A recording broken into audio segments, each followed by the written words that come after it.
capítulo 2. Apocalipse, não achou? Apocalipse capítulo 2? Tá. Carta à igreja de Éfeso. Ao anjo da igreja de Éfeso escreva: estas são as palavras daquele que tem as 7 estrelas em sua mão direita e anda entre os 7 candelabros de ouro. Conheço as suas obras, o seu trabalho árduo e a sua perseverança.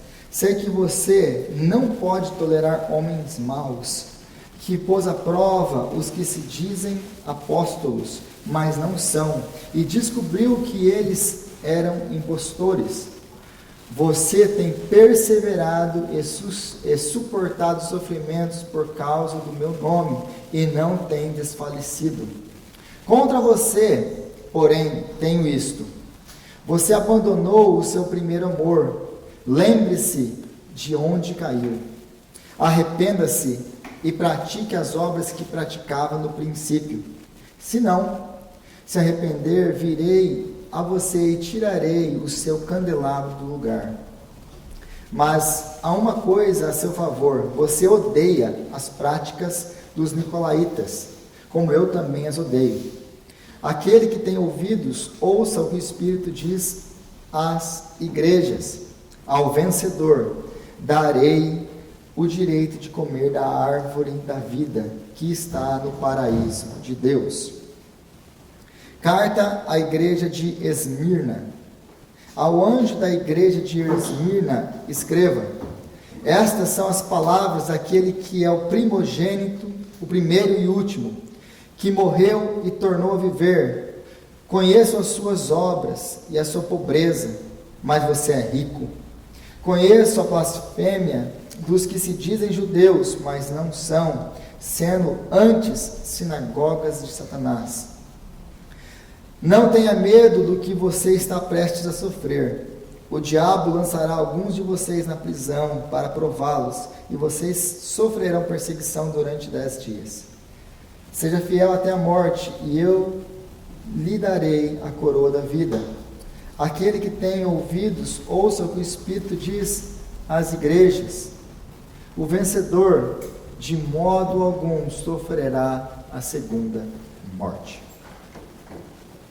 Então nós chegamos na carta às igrejas, a carta às 7 igrejas da Ásia Menor, que é isso que o apóstolo João está escrevendo aqui. Jesus manda, ele escreve as cartas às igrejas. Aí ele vai dando agora os nomes, ele fala os nomes das cidades, as 7 cidades, e ele vai enviar então as cartas. Então, a gente sempre tem que lembrar do que a gente está vivendo, o que está acontecendo no primeiro século. Então, alguns cristãos estavam participando no culto ou do culto ao imperador. Então, eles eram seduzidos pela riqueza e glamour de Roma, ou eles eram pressionados por causa da perseguição. Então, mais uma vez, eles estavam sendo tentados ou a sucumbir a tudo aquilo que estava ao redor deles, a se juntar a tudo aquilo e a negar a Cristo, por causa que, uma vez que, como diz as Escrituras, aquele que é amigo do mundo é inimigo de Deus, e isso nunca deixou de ser válido. Eles estão aqui ou no perigo de sofrer, de sair da presença de Deus, de apostatar na sua fé e se juntar ao mundo, ou do outro lado tem as perseguições. E também tinha uma combinação de influência sobre a igreja. Qual que era essa combinação de influência que estava sobre a igreja? O desejo de prosperidade material era uma delas. A aceitação da sociedade, eles queriam ser a sociedade aceitasse eles, os visse bem, aquela nossa necessidade de aprovação dos outros, né? Quase não tem aqui, ou não tem nada disso aqui. E estavam o quê? Levando a igreja ao sincretismo. Isso tudo, essa combinação de querer mais riquezas, de querer ser mais bem visto pela sociedade, de querer ser aceitável aos olhos da sociedade, que não tem no século 21, isso aqui é só uma igreja do primeiro século, né? Estava levando a igreja a adotar o quê? Sincretismo. O que é sincretismo? Sincretismo é você quando você começa a misturar elementos ao culto, né? Sincretismo é um termo bem mais amplo, que pode ser a mistura de diferentes religiões, de diferentes modos de culto, de diferentes, por exemplo, você pega espírita e você pega alguma outra religião e mistura aquelas práticas, e você tem agora uma religião sincretista, então você tem várias misturas. Então o que é isso aqui? Essa necessidade de aprovação, essa visão de querer mais do mundo, de querer ser mais parecido com o mundo, obter as riquezas, essa ganância de ter mais, de ter conforto, etc, estavam trazendo isso para a igreja, o que é um sincretismo, que era o quê? Não, vamos adotar aqui o culto ao imperador, mas a gente não está adorando mesmo o imperador, a gente só está indo lá, a gente sabe quem a gente adora, Jesus. Jesus é o Senhor, a gente sabe que o imperador não é o Senhor, a gente só vai aceitar isso para a gente poder ser bem visto pela sociedade, aí a gente, quem sabe, consegue trazer mais pessoas para a igreja, né? Porque eles vão ver que a gente não tem isso hoje, né? Não tem isso.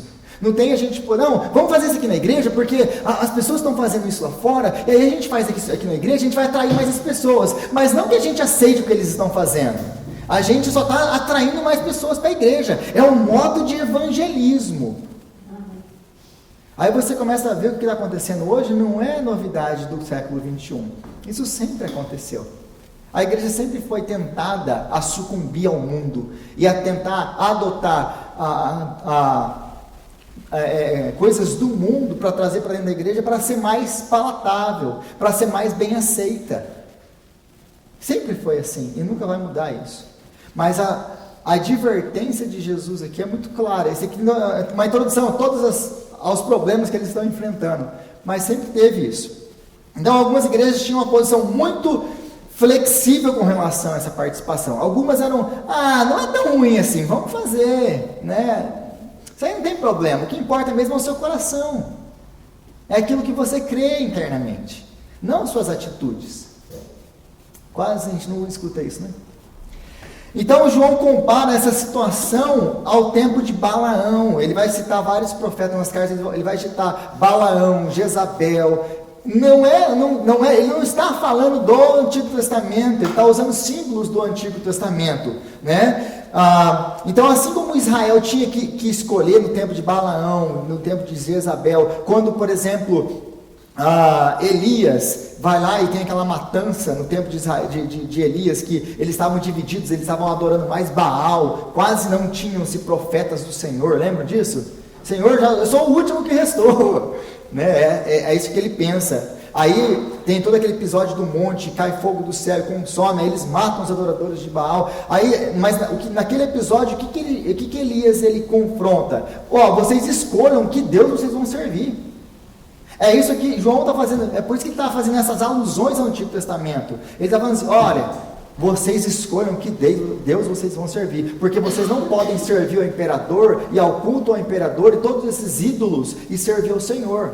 Vocês não podem servir a Deus e às riquezas, que é o que a Bíblia toda hora nos adverte. E gente, a gente não tem problema nenhum em tentar fazer isso. Vocês já perceberam isso? Não, eu só vou trabalhar mais um pouquinho, não, hoje eu não posso ir para a igreja porque eu tenho que fazer isso.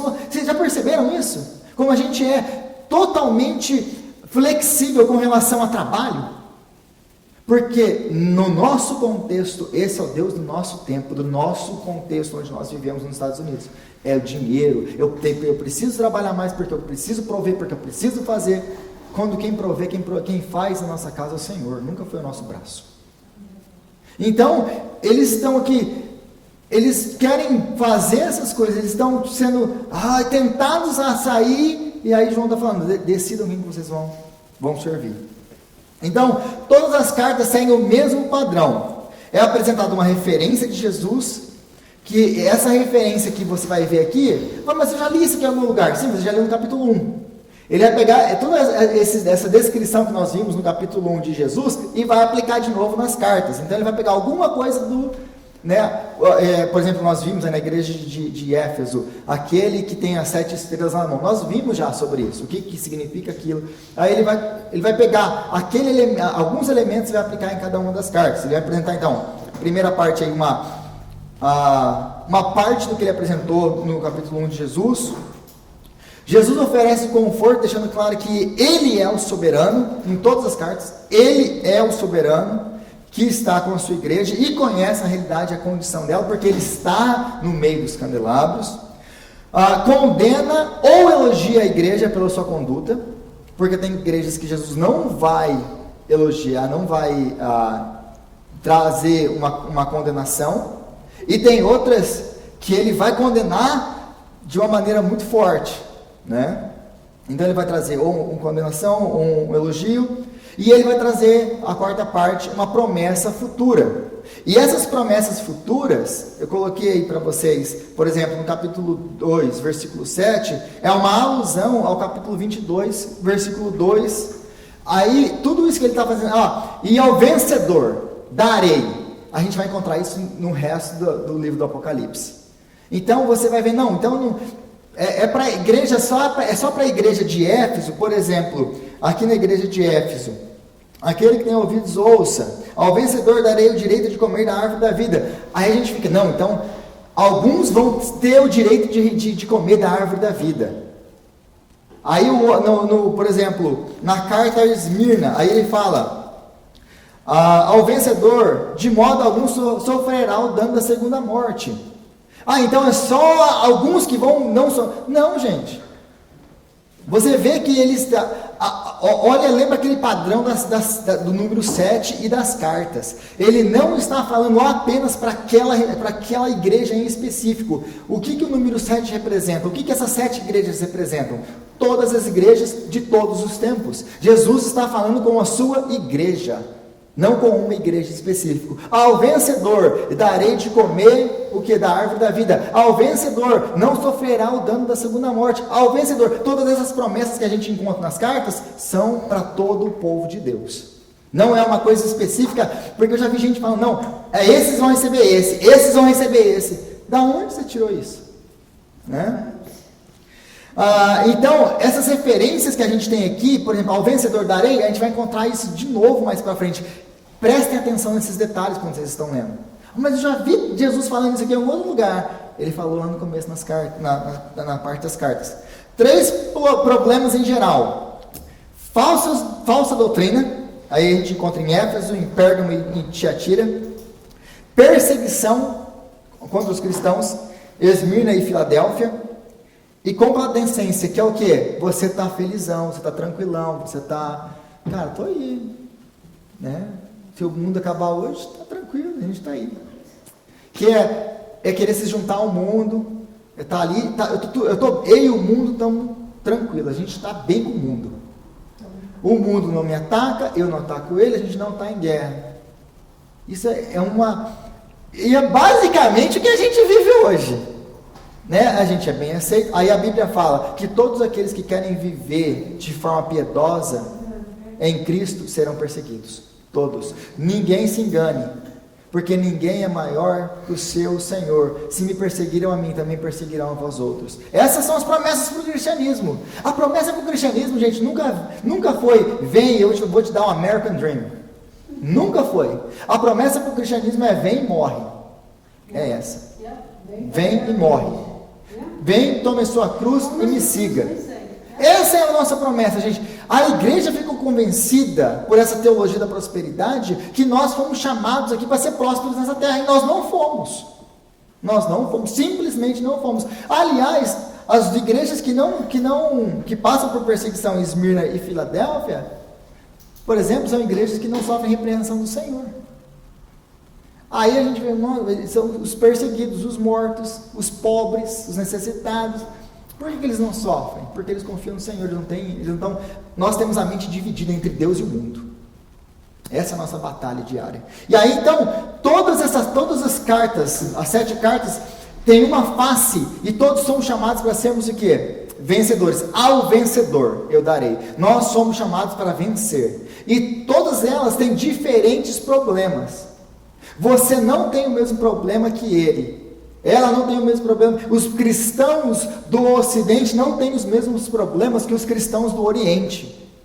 Nós não temos os mesmos problemas. Contudo, aqui você vai começando a ver que Como que serve isso para toda igreja? Porque tem vários tipos de problema aqui. Porque o nosso problema hoje, por exemplo, nas duas cartas que nós lemos aqui, é muito mais parecido com a igreja de Éfeso do que com a igreja de Esmirna. Entendeu? Aí a gente vai começando a ver, olha, isso aqui é para mim. Aí Deus ele fala, ó, o seu teste é isso aqui, você tem que ser vencedor nessa área aqui. Porque talvez nós nunca sejamos perseguidos até a morte. Alguns outros irmãos nossos vão ser, mas o nosso é aquela, olha para trás, olha para o seu primeiro amor. Oi, Helena. Oh, can you go back a second? Sure. What? No, that's not it. Oh, sorry. Right, my friends. É. A última, complacência. Complacência. What does that mean? Complacência é estar confortável com. Complacent. It's going to mean complacent in English. Okay, how are we complacent? Comfortable. Você está confortável com o mundo. O mundo não te incomoda, você não incomoda o mundo. Você vai aonde você quiser ir, que ninguém te ofende com a sua presença lá. E o mundo também, não, beleza, eles estão fazendo, estou tranquilo. Você está bem com o mundo está bem com você. Não. Então, você é amigo do mundo, você é inimigo de Deus. Então, gente, a gente começa a ver também, aí eu coloquei para vocês um mapinha. Eu coloquei a ilha de Patmos, aí vocês vão ver que vocês vão ver a ilha de Patmos. Essa é a possível trajetória que as cartas fazem. É por isso que elas estão nessa ordem. Porque você vai ver a gente interpretando essa sessão de Apocalipse dessa maneira. Apocalipse capítulo 2, capítulo 3, a parte das cartas, está falando sobre os vários períodos da igreja. Você vai perceber que a igreja era assim, nesse período da história. Você vai perceber que a igreja era assim nesse outro período da história. Então eles vão falar que essa é uma progressão da igreja no espaço de tempo. É por isso que você vai chegar na última igreja de Laodiceia e Cristo está às portas e bate. Por quê? Porque ele está eminente à volta de Jesus. E aí você vai ver eles falando disso e fala assim, uau, não é que é verdade mesmo? E esse não é o intuito. Elas foram colocadas nessa ordem por causa de uma questão até geográfica. Tá? E aí elas começam por Éfeso. Por que elas começam por Éfeso? Por que elas começam por Éfeso? Éfeso é a capital e mais importante cidade da Ásia Menor. É por isso que Jesus começa mandando a sua carta à igreja de Éfeso. É uma cidade muito importante da Ásia. A terceira cidade mais importante do Mediterrâneo. Então ela junto com Alexandria e Antioquia da Síria eram o quê? Cidades muito importantes ali. Tinha o principal porto de entrada e dava acesso. Se vou te voltar no mapa aqui, o povo vinha viajando e ela tinha o principal porto do Mediterrâneo aqui. Então daqui eles entravam e conseguiam seguir viagem de terra. Então era o principal porto da Ásia, era de Éfeso.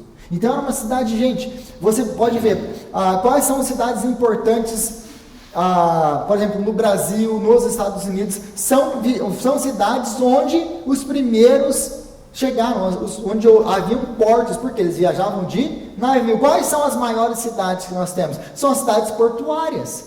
Por quê? Foi por onde, por exemplo, Nova York, Boston, a costa toda aqui, onde nós temos portos, são cidades grandes. Por quê? Porque os primeiros colonizadores chegaram ali. Onde existe um porto, é um lugar de comércio forte, um lugar de muita gente, porque tem muito emprego. Então, da mesma forma, Éfeso. Então, se estima que Éfeso tinha entre 175 a 250 mil habitantes.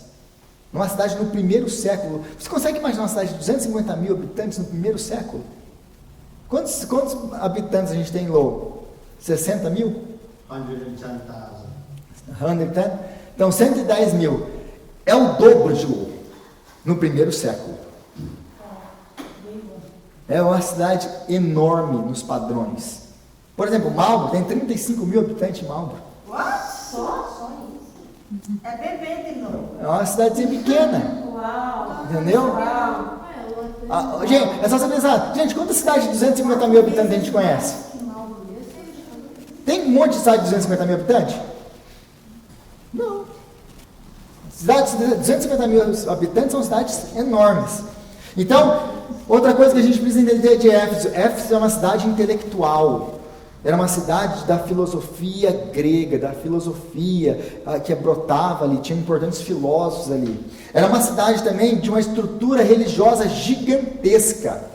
Se você quer ler um pouquinho mais sobre Éfeso, lê capítulo 19 de Atos, que ali vai falar um pouquinho do apóstolo Paulo, como ele começou o trabalho dele em Éfeso.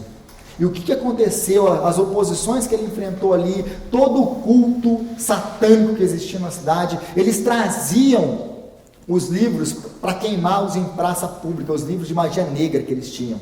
Leia Atos capítulo 19. Você vai ver como que Efésio era uma cidade afundada na idolatria e na religiosidade pagã. Paulo ministrou ali, é uma cidade importante por quê? Porque Paulo ministra lá durante 3 anos. É o lugar que mais Paulo fica. Ele ministra naquela cidade. Então, é por isso que ela é uma cidade que é capaz de, por exemplo, a gente viu aqui no capítulo 2, que é uma cidade que testa os apóstolos. Como que eles são capazes de discernir? Porque eles tiveram uma fundação muito forte. Por Éfeso passaram Paulo, passaram Áquila e Priscila, passaram Timóteo. Entendeu? Então é uma cidade muito forte no sentido de doutrina. Era uma cidade foi muito bem doutrinada. Mas imagina ter como doutrinador, como pastor da igreja, o apóstolo Paulo. Você vai conhecer a Bíblia ou não vai? Só um pouquinho, né? Então, era uma cidade que tinha esse perfil. O templo da deusa Diana, lembra, se você lembra um pouquinho do apóstolo Paulo em Atos 19, qual que foi um dos problemas que ele teve em Atos 19? Qual que foi um dos problemas que ele teve em Éfeso? O problema com a deusa Diana, ou a Artemis dos Éfesos. Lembra que ele começou a denunciar que ela não era a deusa de verdade, que só existia um Deus. Ele começou a confrontar aquela idolatria, e aí as pessoas pararam de comprar o quê? Comprar os objetos, os ídolos. E estava fazendo o quê? Falindo o comércio deles por causa disso. E aí eles estão falindo o comércio deles por causa disso, o apóstolo Paulo, e eles querem então, eles têm que tirar o apóstolo Paulo lá, porque eles querem matar ele, por causa da pregação dele. Então, de tamanha a idolatria na cidade, ele tem que sair embora, porque senão eles matam ele lá. Então, a gente tem não apenas o templo da deusa Diana, que é uma das 7 maravilhas do mundo antigo, a gente também tem outros templos. Aliás, em Éfeso, Augustus, o imperador, ele autorizou a construção de templos de culto ao imperador lá, ao culto a Deus, a Roma. Eles tinham vários, não era só Artemis que era adorada, imperadores, Zeus e outros deuses, muitos outros deuses em Éfeso. Aliás, Domiciano, acho que um pouquinho antes, se eu não me engano, acho que 5 anos antes da carta a Éfeso, ele faz um édito que chama a cidade de Éfeso da guardiã do culto ao imperador. Guardiã do culto ao imperador. Então é uma cidade de muita idolatria. Aí eu coloquei para vocês darem uma olhada. Esse aqui é o templo da deusa Diana. Esse é o templo dela, uma das 7 maravilhas do mundo. Essa é a cabeça da estátua de Domiciano. Ele tinha uma estátua enorme na cidade onde ele era adorado.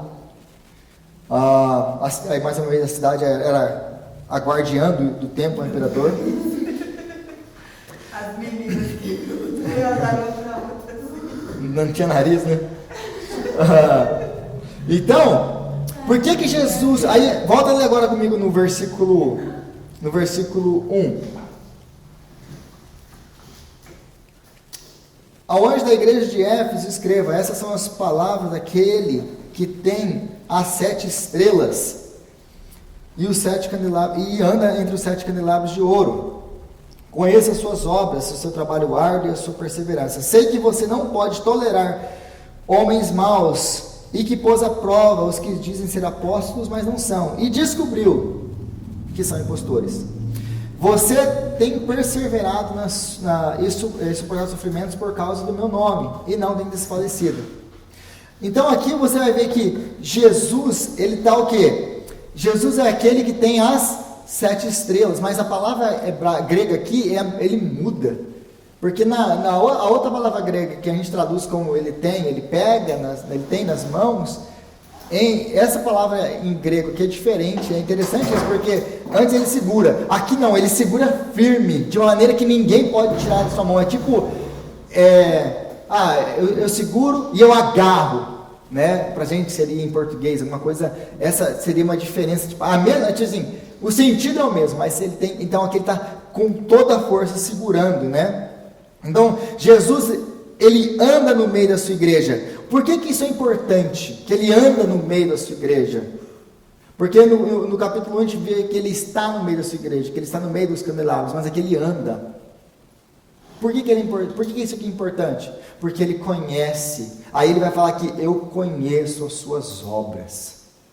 Jesus, ele não está parado no meio da sua igreja, ele anda pela sua igreja, ele conhece a sua igreja. Cada um de nós, ele conhece as nossas obras individualmente. Conheço as suas obras. E Éfeso é elogiada pelos seus atos. Ela vai ser, então, conheço as suas obras. E aí ele elogia ela pelos seus atos. Rejeita doutrinas falsas e persevera no Senhor. Eles são perseguidos e eles continuam perseverando. E Deus elogia eles, porque eles testam mesmo, a doutrina é correta. Eles estão bem nesse sentido. Então Jesus vai elogiá-los por isso. Essa é a igreja da teologia correta. Eles são muito elogiados por isso. Testam falsos apóstolos. Homens que se dizem apóstolos e não são. Então não é qualquer um que chegava em Éfeso, não, eu sou apóstolo. Ah, é? Então vamos conversar aqui de perto, vamos ver o que você é mesmo. Contudo, Éfeso é repreendida. Por quê? Porque nós podemos nos orgulhar de possuir doutrina correta e não deixar as ideias do mundo entrar na igreja, mas com as nossas vidas estarmos mais preocupados com as prioridades do mundo. Isso aqui, gente, pode ser uma verdade. Enquanto eu estava lendo e escrevendo isso aqui veio direto ao meu coração. Porque nós somos presbiterianos. Todo mundo fala dos pastores. Nossa, os presbiterianos estudam muito. Os presbiterianos falam bem. Os presbiterianos isso, aquilo. Qual que é a acusação contra os presbiterianos? Presbiterianos não oram. Presbiterianos são frios. Presbiterianos não amam. Essa é a acusação contra a nossa igreja. Não amam as pessoas. É aquele... Nunca ouvi falar essa parte, não. Geralmente, qualquer um que não tem... os sorveterianos. É assim que é chamado. É os sorveterianos. Por quê? Porque nós somos frios. Essa é a nossa acusação. Glória a Deus, porque aqui a gente está para provar é diferente. Que a gente já começa orando para buscar a Deus. Né? Bater palma vai? Ajuda até bater palma vai. Exatamente, até bater palma a gente está batendo na igreja. A gente não bateu. Domingo não foi batido. Não é que o louvor, as músicas não tinha como bater palma. As músicas mais assim, adoração. Então... Rodrigo, mas eles falam isso porque eles não conhecem nosso Eu estudei, o Dudu trabalhou na igreja, na faculdade, que tinha muito presbiteriano. Então é pastores, para cima e para baixo, eu parecia assim, ele passava. Eles são muito sérios. Eu não falando isso. Porque lá, pelo menos, os pastores, mas também eles não dava para dar atenção ali para o pessoal, os molecados da faculdade, né? Mas quando eu passava assim, eles eram muito sérios, assim, passavam. Não é aquela pessoa. É uma tendência, acho que é uma tendência de a pessoa, quanto mais você vai. A própria colonização da igreja no Brasil é diferente do Brasil. Porque, por exemplo, os presbiterianos, quando chegaram lá, como que eles colonizaram a igreja? Como que eles expandiram a igreja? Eles vendiam Bíblia. Gente, há 100 anos atrás, quem que lia no Brasil? Só quem tinha, né, um poder aquisitivo, etc. Quem comprava a Bíblia?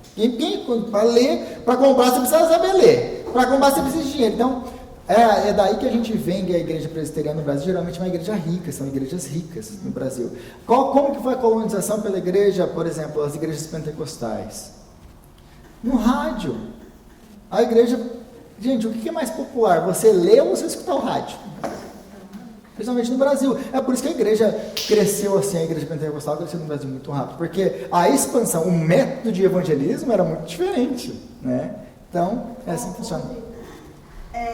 Eu já ouvi uma explicação de um pastor presbiteriano, né? O porquê que eles se comportavam desse jeito. Não sei se faz sentido ou não.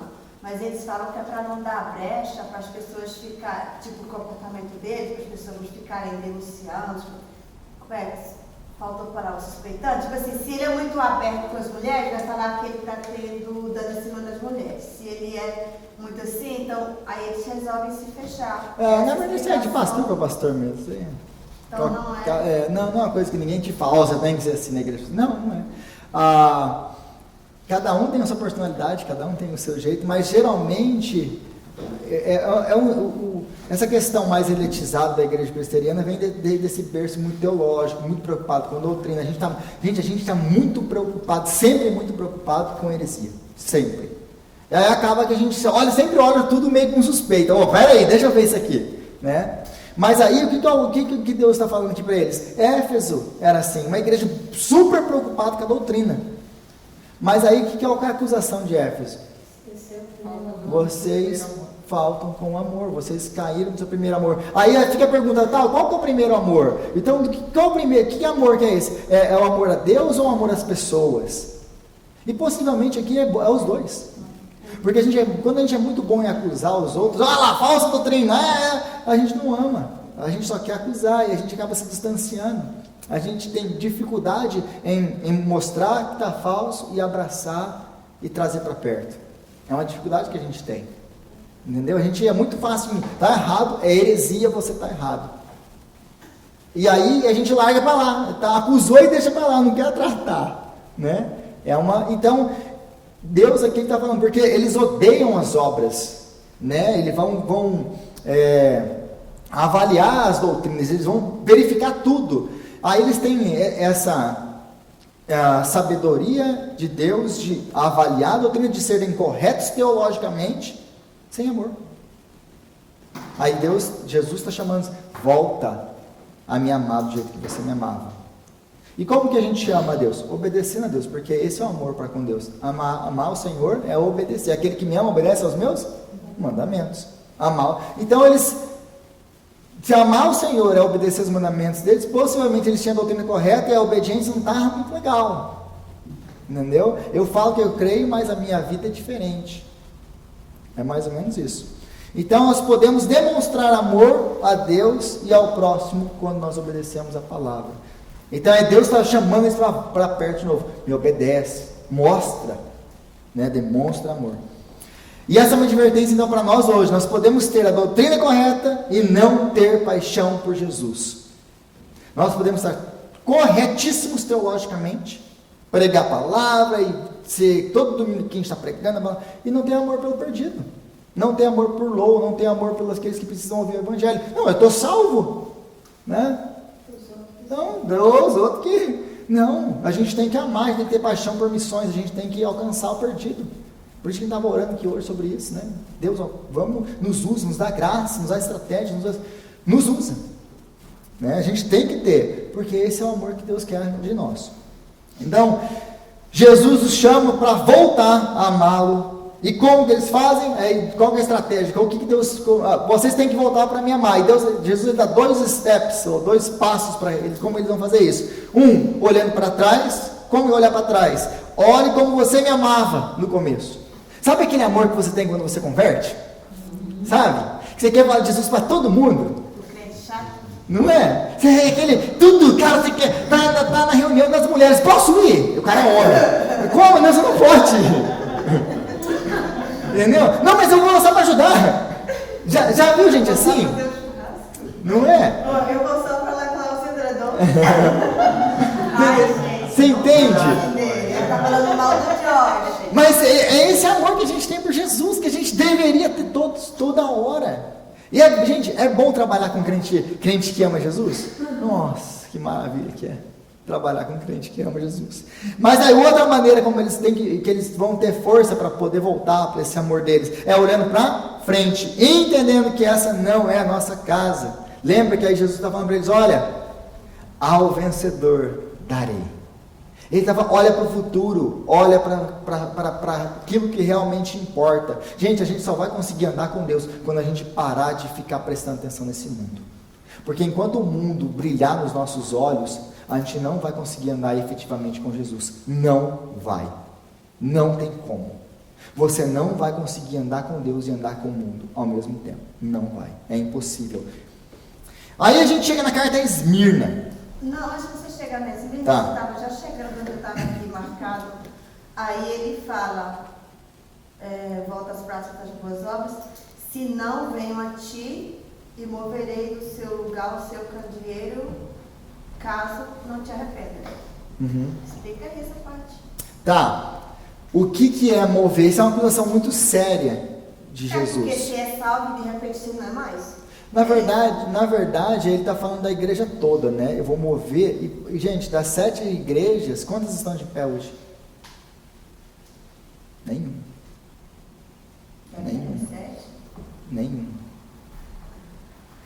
Então você já vê que aconteceu alguma coisa. A igreja deixou de progredir? A igreja deixou de expandir? Não. Mas existe na verdade, a gente sempre tem que...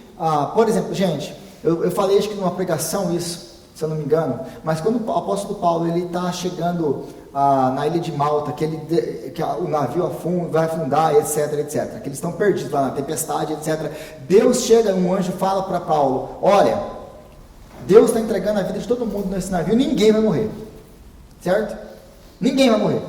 O anjo falou isso, Deus falou isso, falou. O apóstolo Paulo sai de lá e vai para o navio e fala para o capitão, fala para todo mundo, aliás, olha, ninguém morre porque o quê? Deus me falou que ninguém morre. Aí ele vê quem que estava saindo do barco. Quem que estava saindo do barco? Os marinheiros. Os marinheiros estão saindo do barco. Quem que sabe navegar o navio? Os marinheiros. O que ele fala para os guardas romanos? Se esses homens saírem do barco e forem embora, todos nós morreremos. Tá, apóstolo Paulo, mas Deus falou que ninguém vai morrer. Como que agora, se eles forem embora, a gente vai morrer? Deus é soberano ou ele não é soberano? A soberania de Deus não anula a nossa responsabilidade. Entendeu? Deus, todas as vezes que nós vemos alguma coisa assim, né, na Bíblia, nós temos que entender que é uma advertência de Deus. Para a gente se manter. Deus conhece, gente, Deus conhece. Você sabe, quando você corrige criança? Se você fizer isso, né? Você entende? É uma advertência, porque Deus conhece a nossa... A gente só é criança grande. A gente precisa de advertências constantemente. Porque Deus, Ele é soberano. Gente, a nossa salvação, mais uma vez, nós fomos eleitos antes da fundação do mundo. Uma vez que você é filho, Eduardo e Creuza, Davi pode fazer alguma coisa para deixar de ser filho de vocês? Não tem nada que nós possamos fazer para deixar de ser. Ele é filho, acabou. A Emily daqui a pouco está aí. Tem alguma coisa que ela pode fazer para deixar de ser filho de vocês? Nada. Ela pode chegar, eu não sou filha de vocês. Eu não amo vocês, eu não quero vocês. Pode falar isso? Tem esse risco de nós ouvirmos isso dos nossos filhos? Quantas pessoas não ouviram isso dos filhos? Isso quer dizer que ele deixou de ser seu filho ou sua filha? Não. Você deixou de amá-lo? Não. Você vai ainda continuar mais insistentemente a trazer seu filho de volta. Esse é o amor de Deus por nós. Então é isso, Edna. É uma advertência. Então Esmirna, ela volta em capítulo 2:8. Ao anjo da igreja de Esmirna escreve: essas coisas são palavras daquele que é o primeiro e o último, que morreu e tornou a viver. Esmirna, se você perceber aí, gente, é a carta dos contrastes. Lê com atenção, você vai perceber que é a carta dos contrastes. Olha aí. Estas são as palavras daquele que é o primeiro e o último, que morreu e tornou a viver. Conheça as suas aflições e a sua pobreza, mas você se vê pobre, mas você é rico. Conheça a blasfêmia dos que se dizem judeus, mas não são. Você vê que e não é? É um contraste, é a igreja dos contrastes. São antes sinagoga de Satanás. Não tenha medo do que você está prestes a sofrer. Aí ele vai falar que eles vão ser lançados à morte, mas você não tenha medo de sofrer. Por quê? Porque a morte vai te trazer vida. Você viu que tem os contrastes? Gente, você perde a riqueza do texto. Perdeu isso aqui, você perdeu a riqueza. Ela perdeu, não viu, foi embora, passou. Então a gente tem que ler essas coisas com olhos atentos. É uma carta que já começa ali mostrando um monte de contraste. Aquilo que aos nossos olhos não, mas não é isso. Não, isso aqui é verdade, não, isso aqui é mentira. E é isso que Jesus está mostrando aqui. Então é a carta dos contrastes.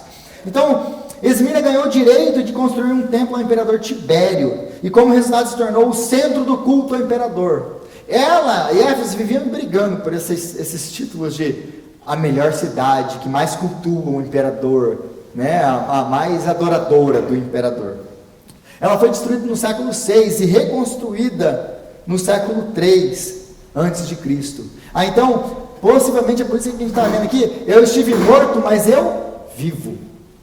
Porque eles clamavam, foi destruída, mas agora foi reconstruída.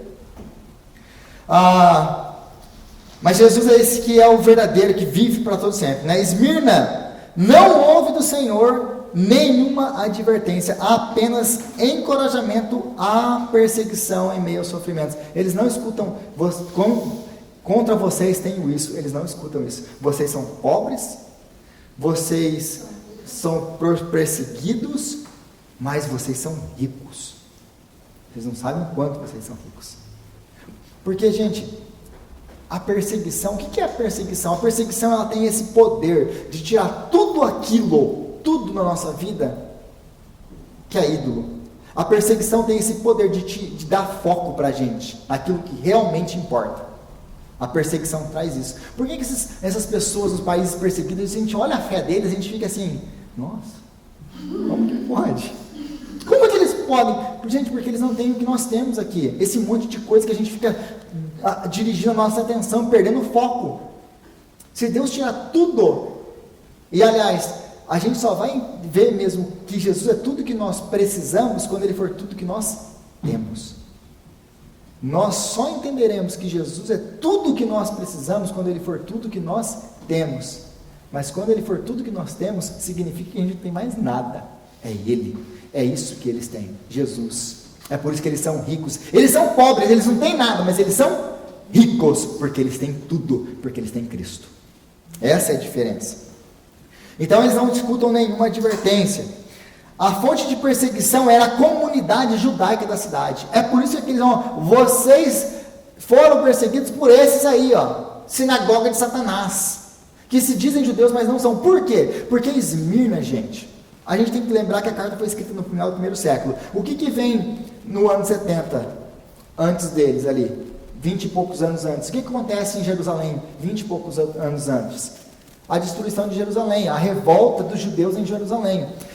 Esmirna tem comunidade judaica lá desde o terceiro século antes de Cristo. Tinha muito judeu nessa cidade. E eles eram protegidos por leis do governo romano, do Império Romano, que os autorizava a não participarem do culto ao imperador.